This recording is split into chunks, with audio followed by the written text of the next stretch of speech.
Esselamu Aleyküm kıyırındaşlarımına.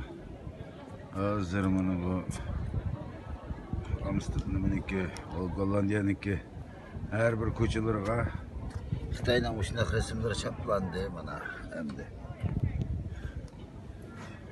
Xi Jinping degan jallat Xitay'dan resimleri buna yegi çaplandı.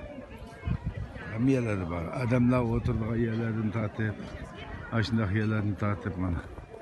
Hollandiya'nın her yerleri çaplandı. Yege fakat. Tam o çaplanmaydı. Appak turğallar, yedik appak turğallar. Hemisi aşınan resimleri. Öz buna görünüp durdu. Ötken adamlar da uçuk gördü bunu. Üstünde çaplap koydu. Hazır desili de bugünden tatip bu bana. Bu desili de. Bu müşünde kısak ayak astı uçuşudu bir gün.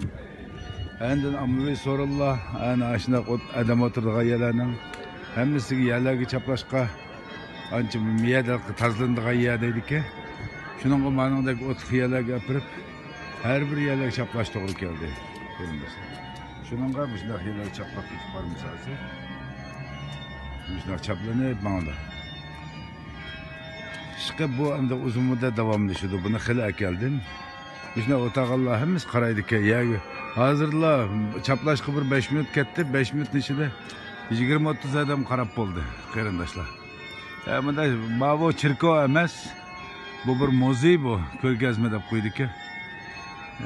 Çirko da bizden dinçe ağıllarımız açık yapmışsın.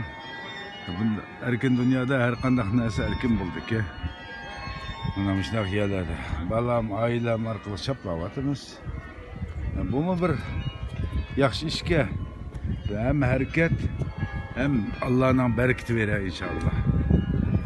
Bizim memleketimizdeki tezden koluşuşke bu şunu bir sebepçi bulup kala. Destek yok. Aziz olan Allah'a gel.